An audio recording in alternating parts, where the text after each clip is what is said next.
চলো আজকে আমরা পরিসংখ্যান পড়ি, যেটা তোমাদের বইয়ে অধ্যায় হচ্ছে তথ্য ও উপাত্ত।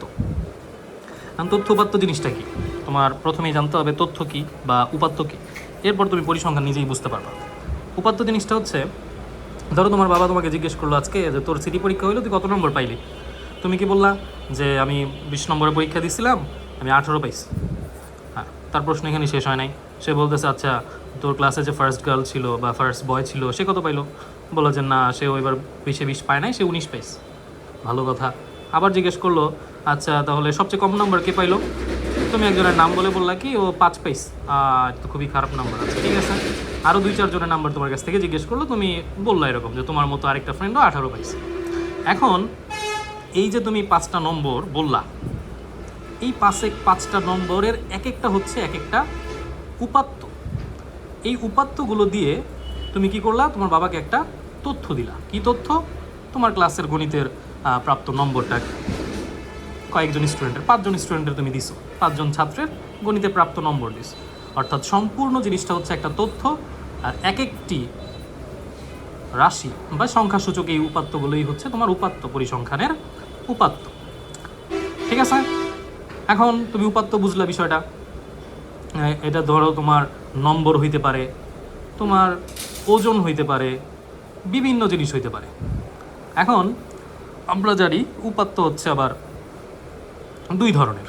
যেমন তুমি উপাত্তটা যদি খেয়াল করো, প্রথমে 18, তারপরে 19, মানে 18 থেকে 19 বেশি বড়, আবার ওর থেকে 5 ছোট, 12 আবার বড়, 18 আবার বড়। কিন্তু এটার কোনো সিরিয়াল নেই, মানে 2 ধরনের সিরিয়াল তুমি ছোট থেকে শিখছো। একটা হচ্ছে বড় থেকে ছোট হওয়া অথবা ছোট থেকে বড় হওয়া, ওইটাকে বলে সাজানো ব্যাপারটা। এখানে সাজানোটা নাই। তাহলে তুমি বলতে পারো যে উপাত্ত হচ্ছে বিন্যস্ত হইতে পারে, সাজানো, অথবা অবিন্যস্ত হইতে পারে, 2 ধরনের। তো তুমি স্পষ্টত এটা বুঝতে পারতেছো, এখানে বড় হয়েছে একবার, আবার ছোট হয়েছে, আবার বড় হয়েছে, এর মানে এটা সাজানো না, এটা হচ্ছে আমার অবিন্যস্ত উপাত্ত।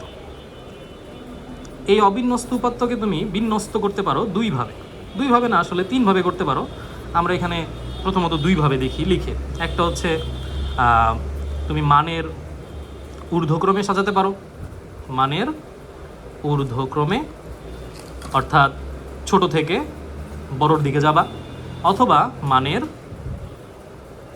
অধক্রমে, অধক্রমে অর্থাৎ সর্বপ্রথমে সবচেয়ে বড়টা লিখবা, আস্তে আস্তে ছোটোর দিকে যাবা। বুঝতে পারছো বিষয়টা? যেমন তুমি যদি মানের ঊর্ধ্বক্রমে ওকে সাজাও, সবচেয়ে ছোটোটা আগে লেখো, তাহলে সবচেয়ে ছোটো হচ্ছে 5, 5-এর পর 12 লিখবা, তারপর 18 2বার লিখবা, এরপর 19 লিখবা, অর্থাৎ 5, 12, 18, 18, 19।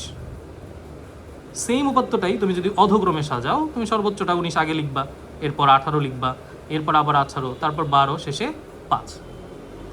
এই হচ্ছে তোমার 2 ধরনের উপায়। এক, মানের ঊর্ধ্বক্রম, দ্বিতীয় মানের অধক্রম। 3 নম্বর উপায়টা আমরা সারণী করি। এখন তোমাকে আমি আজকে সারণী দেখাচ্ছি না, এই পর্যন্ত তুমি মানের ঊর্ধ্বক্রম আর অধক্রমে বিন্যস্ত করতে পারবে। ঠিক আছে, ভালো থাকো, দেখা হবে অন্য কোনো সময়।